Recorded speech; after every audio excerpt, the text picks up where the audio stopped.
Welcome back guys, welcome back to IMS academy's YouTube channel, जिसमें हम कर रहे थे क्लास 11th की बायोलॉजी चैप्टर नंबर 9 बायोमोलिक्यूल्स, जिसका आज हम करने वाले हैं अंत। किसका? चैप्टर का। कैसे? क्योंकि एक लास्ट पोर्शन हमारे पास बचा है एंजाइम्स का, कैटलिस्ट का। कैटलिस्ट कौन होते हैं? कैटलिस्ट वही है, जैसे आपके अगर मम्मी पापा की अरेंज मैरिज है तो अरेंज मैरिज में जो अरेंज करवाता है बिचौलिया, बीच का जिसे है ना, जो बिचौलिया होता है, दलाल होता है बेसिकली, ठीक है। तो वही बिचौलिया जो होता है, वो जो दोनों परिवारों को मिलवा रहा है, बिचौलिया, वो क्या है? वो कैटलिस्ट है। वो उसकी कोई इन्वॉल्वमेंट नहीं है दोनों के लिए, वो दोनों के पास कोई इन्वॉल्वमेंट नहीं है। बस ये एक परिवार ढूंढ रहे थे, इन्हें बहुत टाइम से नहीं मिल रहा था और क्या पता कब तक नहीं मिलता। ये भी एक परिवार ढूंढ रहे थे, इन्हें भी बहुत टाइम से नहीं मिलता, क्या पता कब तक मिलता। उसने इन दोनों को साथ में मिला दिया। और इन दोनों का जो बहुत टाइम से दिमाग चल रहा था, यार पता नहीं कब होगा, पता नहीं कब होगा, वो जो रेट था, जो स्पीड थी, उसको बहुत तेजी से, अरे आप इनसे मिलो, आप इनसे मिलो, फटाफट बातें करो, एक बार पक्का करो, रिश्ता पक्का करो और खत्म करो काम, है ना, शादी करो फटाफट एकदम। ना ये किसी को 20-25 साल से जानता, ना ये किसी को 20-25 जानती, मिला दो इन्हें फटाफट, फटाफट मिलाओ इन्हें फटाफट। हाँ एकदम ऐसे ही तेजी से, वही होता है, वही होता है, ठीक है। ये 20-25 साल से किसी को नहीं जानता, ये 20-25 साल से किसी को नहीं जानती, ठीक है। और ये इसको नहीं जानते और ये इसको नहीं जानती, दोनों एक दूसरे से एकदम अनअवेयर हैं कि हाँ ये कौन है, कहाँ से था, कुछ नहीं। बस परिवार वालों ने बातें करी बिचौलिए की वजह से, वो बेवकूफ की वजह से, और वो बिचौलिए ने काम मिलवा दिया फटाफट। अब करनी पड़ेगी, अब करनी पड़ेगी, ठीक है, क्योंकि दहेज जा रहा है एकदम बढ़िया वाला। तो ये एक पहली चीज, इनकी इन्वॉल्वमेंट नहीं है कुछ, ना ये उस परिवार से कोई ताल्लुकात रखते, ना इस परिवार से कोई ताल्लुकात रखते, बट स्टिल इनकी इन्वॉल्वमेंट ना हो, बट स्टिल इन्होंने वो काम बहुत तेजी से करवा दिया। ये काम की स्पेशलिटी होती है दलाल के पास, ठीक है, यही स्पेशलिटी होती है दलाल की, और इसे कहते हैं कैटलिस्ट। तो अब ऑलरेडी मैंने इसमें थोड़ा बहुत पहले से लिख के रखा है, क्योंकि मेरे को सारी मेन चीजें करवानी थी। तो सबसे पहले तो केमिस्ट्री और बायोलॉजी आप दोनों में कैटलिस्ट को पढ़ते हैं। केमिस्ट्री में इसकी बहुत अलग अप्रोच है। बायो में इसका बेसिकली हमारे पास क्या है? बायो में हमारे पास इसके दो पोर्शन हैं। पहला पोर्शन है इसका प्रोटीन पोर्शन, और बेसिकली इसमें उसको कहते हैं एंजाइम्स। रुको यहां लिख देते हैं। बायो में जो कैटलिस्ट है उसे बोला जाता है एंजाइम्स, जिसको हम पढ़ेंगे, क्योंकि कुछ वेरियस एंजाइम्स ही हैं जिनके थ्रू ये हम क्या करवाते हैं, कैटलिसिस यानी रेट ऑफ रिएक्शन को फास्ट करवाते हैं। तो इसमें प्रोटीन पार्ट होता है और इसमें दूसरा न्यूक्लिक एसिड पार्ट भी होता है, न्यूक्लिक एसिड पार्ट भी होता है। तो अब एक लाइन है, वेरी फेमस लाइन है, that all enzymes are protein but all protein are not enzyme, all protein are not enzyme। सीधी सी बात है, जितने एंजाइम्स हैं सारे प्रोटीन के तो बने हैं, ठीक है, बट सारे प्रोटीन एंजाइम के नहीं बने हुए। आसान सी भाषा है, आसान सी अंग्रेजी है, अंग्रेजी मीडियम हो समझ जाओगे। अब जो न्यूक्लिक एसिड वाला पोर्शन होता है, बेसिकली उसे कहते क्या है? उसे बोलते हैं राइबोजाइम, बोलते हैं उसे बोलते हैं राइबोजाइम। ये जस्ट डायरेक्टली याद कर लेना, एंजाइम का न्यूक्लिक एसिड वाला पोर्शन राइबोजाइम कहलाता है। अब सर जी ये बीच में डब्बा क्यों बनाया है? तो ये है हमारा यादों का डब्बा, ये है अपना यादों का डब्बा है, ये है यादों का डब्बा। ये तुम्हें याद दिलवाएगा कि कैटलिस्ट होते क्या हैं, काम क्या करते हैं। तो कैटलिस्ट पहला काम क्या करते हैं? रेट ऑफ रिएक्शन को इंक्रीज कर देते हैं, रेट ऑफ रिएक्शन। यानी कि लेट सपोज एक ये पाइप है, लोहे का पाइप है, किसी बिल्डिंग के बाहर लगा हुआ ये पाइप है। ये पाइप रस्ट प्रूफ बोल के बेचा गया मार्केट में। अब ये बहुत सालों तक ऐसी पड़ा है, इसके ऊपर हमने कोई पानी नहीं आने दिया, इसको हमने ऐसे ही बंद कर दिया, ठीक है। अब इसके ऊपर कोई भी रस्ट नहीं आने दिया हमने, कोई भी पानी, कहीं से भी पानी और धूप की कुछ नहीं आने दी, एकदम ऐसे ही रख दिया लोहे को। बहुत सालों तक ये चलता गया। बहुत सालों के बाद जाके इसमें कहीं हमें दिखाई देगा कि रस्ट हो गया है, कहीं जाके दिखाई देगा कि हाँ अब इसमें रस्ट होने लगा है, बहुत सालों के बाद जाएगा। बट अगर मैं इसके अंदर कैटलिस्ट यानी ऐसे डाल दूं कि इसको हम यहाँ पानी एज अ कैटलिस्ट यूज कर ले, पानी एज अ कैटलिस्ट यूज कर ले, और इस कंटेनर के अंदर लोहा डाल दे, तो जाहिर सी बात है ये काम बहुत जल्दी हो जाएगा रस्ट वाला। क्यों? क्योंकि पानी के अंदर वो एंजाइम्स प्रेजेंट है जो इसके अंदर रस्ट करवाने वाले हैं, ठीक है। तो इससे ये क्या हो जाएगा? रस्ट हो जाएगा और इसका रिएक्शन का रेट फास्ट हो गया, rate of reaction gets faster, gets faster, but involvement नहीं होती, there is no involvement of enzymes, there is no involvement, no involvement of enzymes. यहाँ एंजाइम्स की कोई इन्वॉल्वमेंट नहीं होती, ठीक है, एंजाइम्स की कोई इन्वॉल्वमेंट नहीं होती, एंजाइम्स उसमें पर्टिकुलरली अपनी तरफ से कुछ नहीं देते। सेम शादी वाला कंसेप्ट ही लेकर आ जाओ, जब भी एंजाइम्स वाला कैटलिस्ट वाला पढ़ रहे हो, बिचौलिया याद रखो, दल्ला याद रखो, दलाल, ठीक है, उनकी कोई इन्वॉल्वमेंट, वो अपनी तरफ से ना कोई पैसे दे रहे, ना अपनी तरफ से वो कोई इनपुट दे रहे, उन्होंने जस्ट बात करवाई है, उन्होंने जस्ट रिएक्शन रेट बढ़ाया है, उन्होंने इन्वॉल्वमेंट बिल्कुल नहीं करी है, ठीक है। अब ये देखो, ये ऑलरेडी मैंने लिख रखा है, एक बहुत अच्छे फॉर्मेट में मैं इसे लिख कर लाया हूं, एंजाइम का क्लासिफिकेशन। एंजाइम या तो सिंपल प्रोटीन हो सकते हैं, यानी वो जो सिर्फ और सिर्फ प्रोटीन के बने हो, या फिर वो कॉम्प्लेक्स भी हो सकते हैं, जिसे हम बोलते हैं होलोजाइम। ये आपको याद रखना पड़ सकता है, क्योंकि यहाँ पर राइबोजाइम है, होलोजाइम है, बच्चे कंफ्यूज हो जाते हैं। फिर अब इसी कॉम्प्लेक्स में या तो नॉन प्रोटीन पार्ट हो सकता है, जिसे बोलते हैं कोफैक्टर, जिसे बोलते हैं कोफैक्टर। मैं इसी व्हाइट के ऊपर ही चला देता हूं ये, ठीक है, कोफैक्टर। या फिर हो सकता है प्रोटीन पोर्शन, जैसे बाजार से होता है तो नॉन प्रोटीन या प्रोटीन, और प्रोटीन पोर्शन को बोलते हैं एपोजाइम। अब बताओ, पीछे पढ़ा था राइबोजाइम, यहाँ पढ़ा एपोएंजाइम, और ऊपर इससे ऊपर ही पढ़ा है होलोएंजाइम, होलोजाइम। तो क्या ये कंफ्यूज नहीं करेंगे? करेंगे ऑफ कोर्स, इसलिए ये ऐसे ही याद होंगे। अब नॉन प्रोटीन पार्ट है, उसमें या तो इनऑर्गेनिक पोर्शन हो सकता है या ऑर्गेनिक पोर्शन। इनऑर्गेनिक पोर्शन यानी कोई भी मेटल का ion, let's suppose zinc, zinc metal का आयन हो सकता है, metal ion, for example zinc, zinc यानी Zn। Zn तो आप पता ही होगा ना यार, 11वीं के बच्चे हो, अब क्या ही बताएं, पूरा ही टच ही करोगे। हाँ, अब ऑर्गेनिक, ऑर्गेनिक जो कंपाउंड होते हैं वो या तो बहुत टाइटली बाउंड होते हैं, थोड़े से लूजली बाउंड होते हैं, या तो टाइटली बाउंड होते हैं या लूजली बाउंड होते हैं। तो जो टाइटली बाउंड होते हैं उन्हें बेसिकली हम कहते हैं प्रोस्थेटिक ग्रुप, उसे हम कहते हैं प्रोस्थेटिक ग्रुप। ये देखो, दोबारा लिख रहा हूं तुम्हारे लिए कि साथ साथ लिखने की आदत रही जो तुम्हारी, वो मेरी वजह से, इस चीज की वजह से मिटे ना, इसलिए मैंने सारा पोर्शन खुद नहीं लिखा पहले से ही, तो मैं बताने का इंतजार कर रहा था। प्रोस्थेटिक ग्रुप, अब प्रोस्थेटिक ग्रुप के एग्जांपल्स में क्या आ सकते हैं?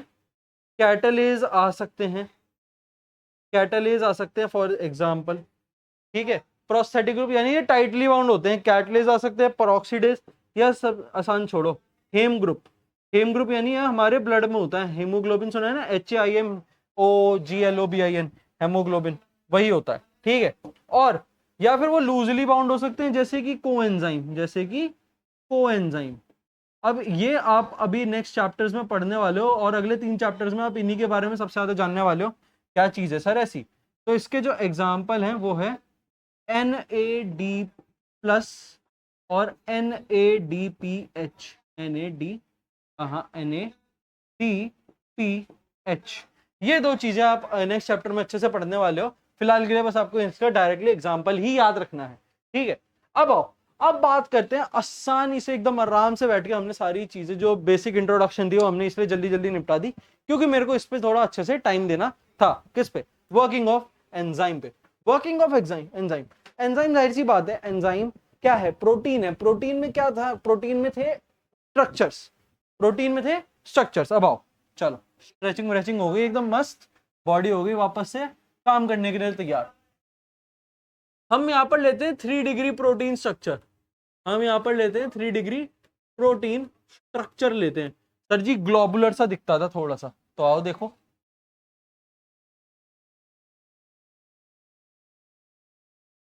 ये देखो, ये है हमारे पास 3 डिग्री स्ट्रक्चर, ऑलरेडी ऊपर लिख तो दिया, हाँ ठीक है। अब देखो इसमें मैं लाल से कुछ चीजें मार्क, कोई पॉइंट्स मार्क कर देता हूं, जरा उन पॉइंट्स पे गौर करना।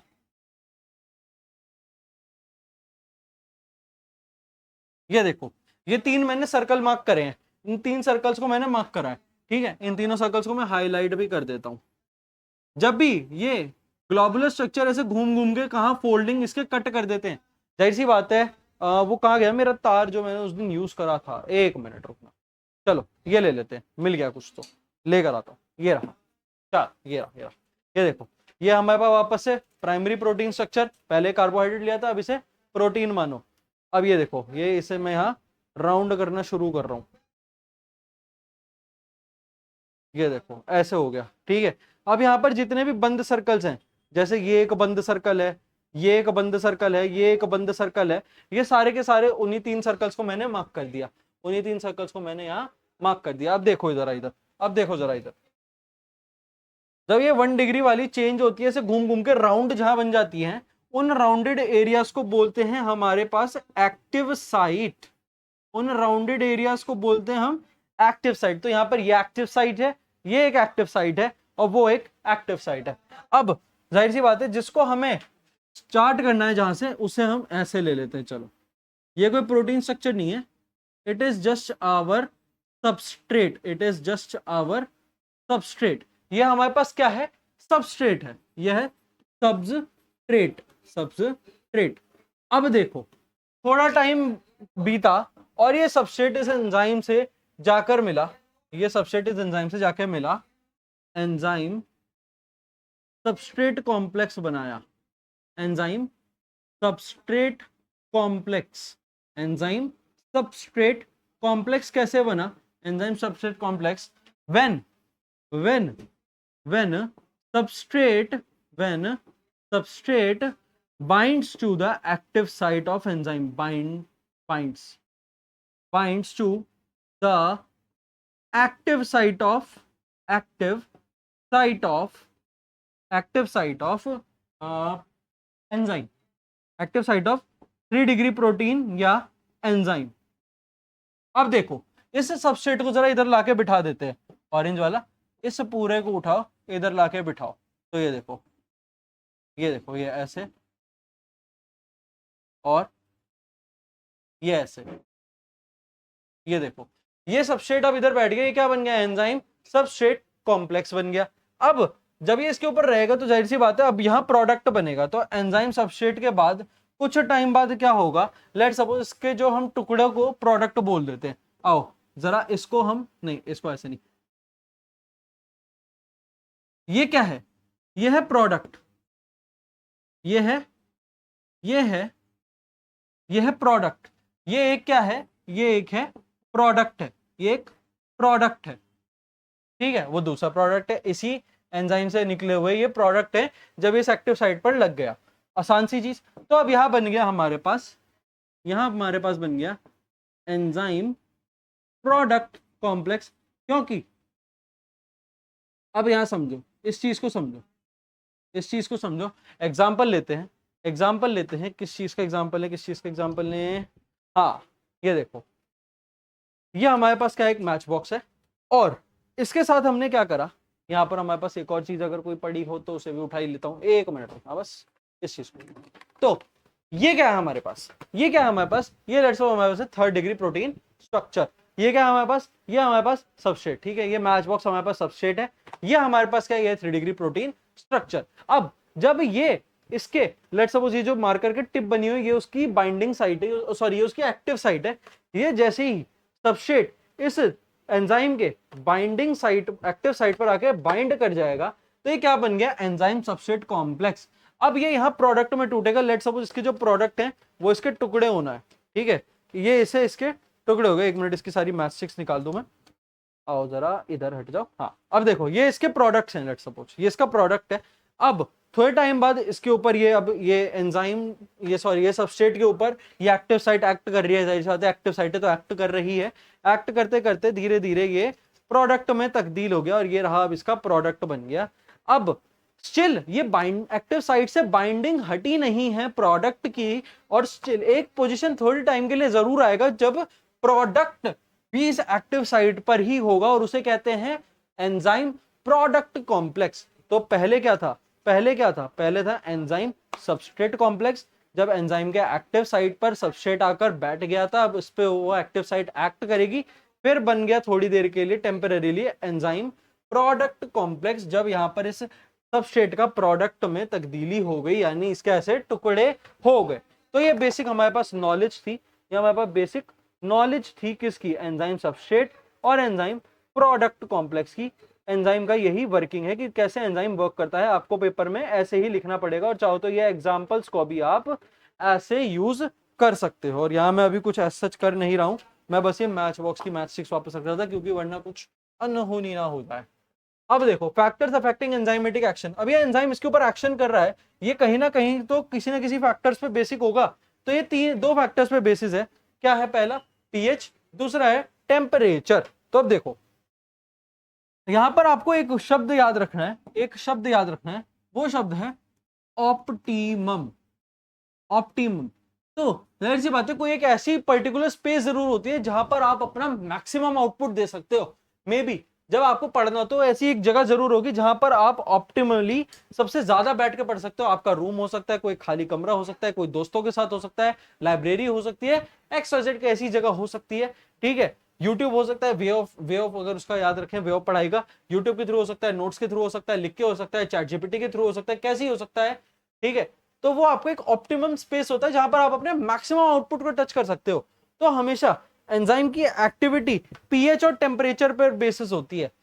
हो मे बी कोई एंजाइम ऐसा है जो सिर्फ और सिर्फ हाई आउटपुट देगा, ऑप्टिमम आउटपुट देगा 7 pH पे, 7 pH पे वो ऑप्टिमम आउटपुट देगा, यानी बिलो 7, यानी बिलो 7 वो लो आउटपुट दे रहा है, और अबव या फिर अबव 7 वो लो आउटपुट दे रहा है। सिर्फ 7 पर वो ऑप्टिमम आउटपुट दे रहा है। तो पीएच पर बेस करता है टेम्परेचर। लेट सपोज कोई एक ऐसा है जो सिर्फ और सिर्फ 250 केल्विन पे ही 250 केल्विन पे ही हाई आउटपुट देता है। तो मतलब बिलो 250 भी वो लो आउटपुट दे रहा है, आउटपुट उसका लो है, और अबव 250 भी उसका लो आउटपुट ही है, अबव 250 भी उसका लो आउटपुट ही है। ठीक है, तो ये हमारे पास ऑप्टिमम वाले। अब अगला देखो क्या है, concentration of a substrate on enzyme activity. इन्हीं एंजाइम की एक्टिविटी से अब देखो इधर, इधर देखो, इधर देखो यहाँ क्या लिखा है। इसको थोड़ा सा मैं मिटा देता हूँ, ऑलरेडी आपको समझ में तो आ ही गया होगा ये छोटे से दो ग्राफ। ये तीसरा ग्राफ देखो, ये हमारे पास क्या है, ये हमारे पास है सबस्ट्रेट, ये हमारे पास क्या है, ये हमारे पास सबस्ट्रेट है, और ये सबस्ट्रेट का एंजाइम का ग्राफ है, ये एंजाइम है, ये एंजाइम है, और ये क्या है, ये Vmax है, ये Vmax है, यानी वेलोसिटी ऑफ रिएक्शन, यानी रेट ऑफ रिएक्शन। तो लेट सपोज हमारे पास टोटल एंजाइम्स है 10, लेट सपोज हमारे टोटल एंजाइम्स है 10। अब देखो जरा, अब देखो जरा, इधर देखना, इस कलर से देखते हैं। लेट सपोज इधर तक हमारा पहला एंजाइम वर्क हो गया, फिर यहाँ दूसरा एंजाइम खत्म हो गया, यहाँ तीसरा हो गया, यहाँ चौथा हो गया, यहाँ पांचवा हो गया, यहाँ छठा हो गया, यहाँ सातवां हो गया, यहाँ आठवां हो गया, यहाँ नौवां हो गया, और यहाँ हो गया हमारा 10वां एंजाइम खत्म। अब सबस्ट्रेट हमारे पास हो सकता है अनलिमिटेड अमाउंट में हो, बट एंजाइम हमारे पास हमेशा लिमिटेड अमाउंट में ही प्रेजेंट होने वाला है। लिमिटेड एंजाइम्स होते हैं। तो अगर यहाँ पर पहला एंजाइम खत्म हो गया, यहाँ दूसरा, यहाँ तीसरा, यहाँ चौथा, यहाँ पांचवा, यहाँ छठा, यहाँ सातवां, यहाँ आठवां, यहाँ नौवां, यहाँ 10वां, इसके बाद हमारे पास एंजाइम्स खत्म, बट सबस्ट्रेट तो आगे चलता ही जाएगा, तो ये ऐसे ग्राफ आगे बढ़ता ही जाएगा। बट यहाँ पर जहां सारे ही हमारे एंजाइम्स खत्म हो गए, तो हमारे पास जो एंजाइम्स थे वो हमारे पास लिमिटेड है, बट सबस्ट्रेट हमारे पास अनलिमिटेड वे में था। तो अगर हमारे पास 10 एंजाइम्स थे, तो 10 एंजाइम्स के बाद जैसे ही रहेगा, तो ये अब एक्टिविटी और ऊपर जाना बंद कर देगी और एक लीनियर वे में आगे चलती रहेगी। तो ये जो पूरा ग्राफ जाता है, ये जो पूरा ऐसे बढ़ता हुआ ग्राफ है, वो क्या है, हमारे पास एंजाइमेटिक एक्टिविटी का ग्राफ है सबस्ट्रेट के ऊपर। ठीक है, अब कॉन्सेंट्रेशन देखो, V का आधा कर दो, Vmax/2 कर दो, और उधर के टाइम पर जितने एंजाइम लग चुके होंगे वो होगा concentration of substrate on enzyme activity, वो हमारा मोलर कंसंट्रेशन है सबस्ट्रेट का। ये हमारे पास हमारे पास ग्राफ्स हैं। उसके बाद क्या है, एंजाइम इनहिबिशन। इसे समझो, अब 3 तरीके का होता है, फटाफट से इसे देख लेते हैं। एक होता है कॉम्पिटिटिव, कॉम्पिटिटिव, एक होता है नॉन कॉम्पिटिटिव, नॉन कॉम्पिटिटिव, और एक होता है एंड प्रोडक्ट, एक होता है एंड प्रोडक्ट। समझो दो भाई हैं, दोनों जुड़वा हैं, दोनों के बाप ने उनकी वसीयत कर दी, और वसीयत अब दोनों के नाम होनी है। तो आओ जरा इसे समझते हैं फटाफट से। ये देखो, ये है एक भाई, ये है एक भाई, और ये है दूसरा भाई, ये है दूसरा भाई, ये है एक भाई, ये है दूसरा भाई। ये क्या है, ये है हमारे पास सबस्ट्रेट है, इसका नाम है सबस्ट्रेट, इस भाई का नाम है सबस्ट्रेट, और इस भाई का नाम है इनहिबिटर, इनहिबिटर, इस भाई का नाम है इनहिबिटर। दो भाई हैं, दोनों तबाही हैं, एकदम मस्त।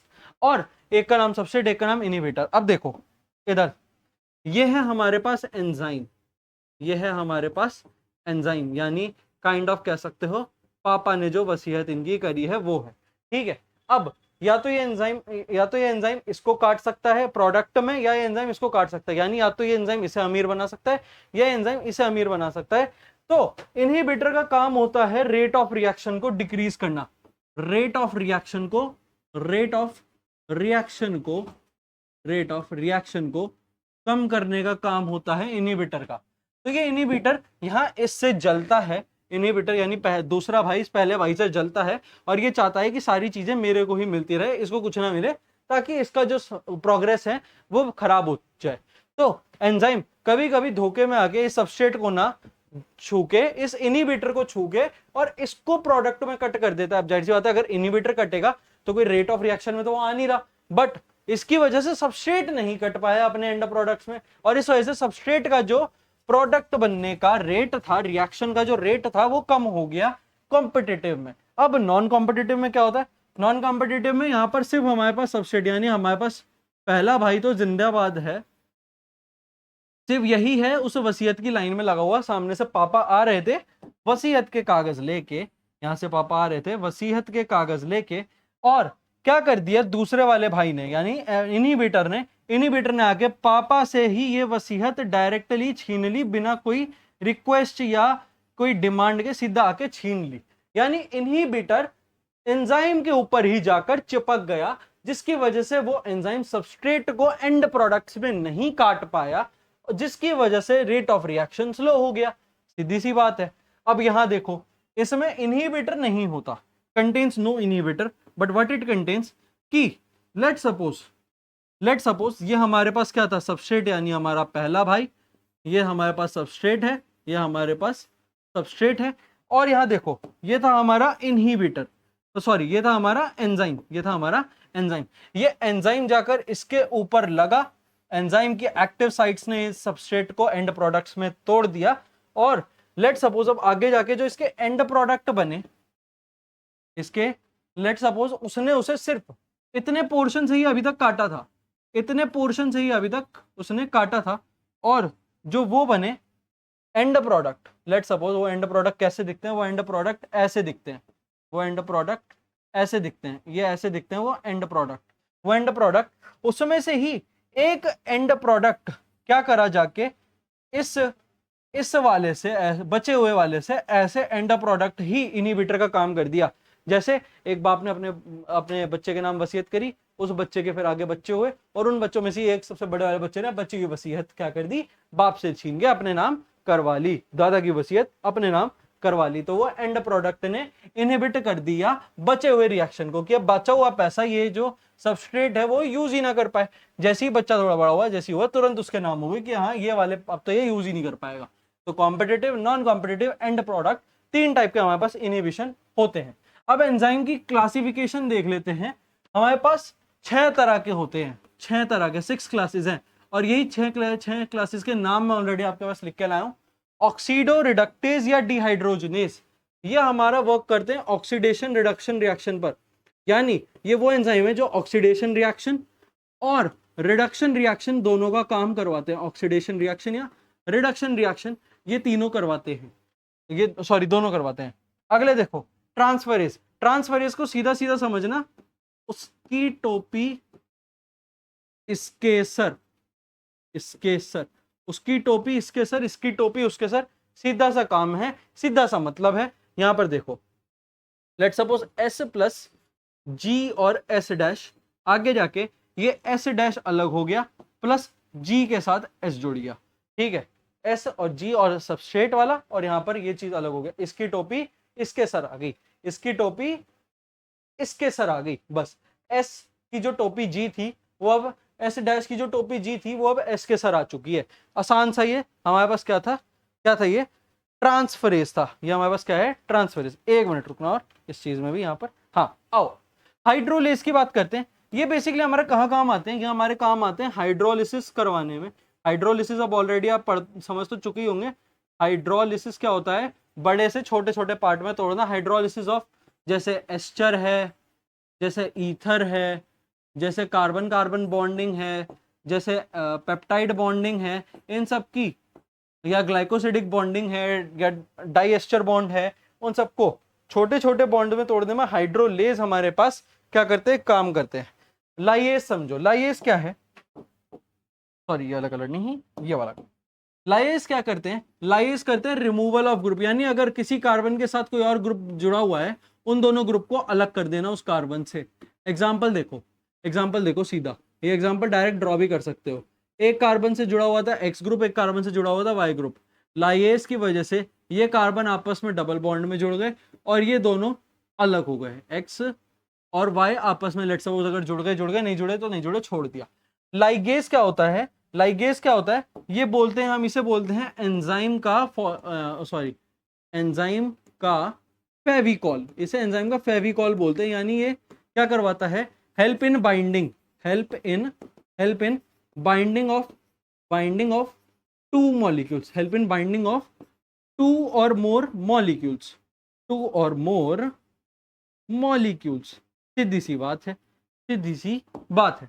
आइसोमरेज क्या करते हैं, ये बेसिकली हमारे आइसोमेरिक एक्टिविटी के टाइम काम आते हैं। Use in geometric isomeric activity, यानी कुछ ऐसे कंपाउंड होते हैं जो एक दूसरे से बहुत ज्यादा ज्योमेट्रिकली मिलते हैं, उनकी बाइंडिंग में काम आते हैं। Use in geometric isomeric activity, geometric isomeric activity के टाइम हमारे पास काम आते हैं। सीधी सी एनसीईआरटी ने भी यही लाइन लिखी है, एकदम इस चैप्टर के लास्ट पेज पे लिखा हुआ है, जहां पर ये चैप्टर खत्म है, इसके अबाउट सेक्शन से जस्ट पहले वाले पेज पर ये सारे हमारे पास एंजाइम के क्लासिफिकेशंस हैं। और यही एंजाइम की क्लासिफिकेशन के साथ साथ हमारा ये चैप्टर हो जाता है डन। हमने पहले 10 चैप्टर पूरे पढ़ लिए एनसीईआरटी के, 9th चैप्टर हमने थोड़ा एंड में लिया।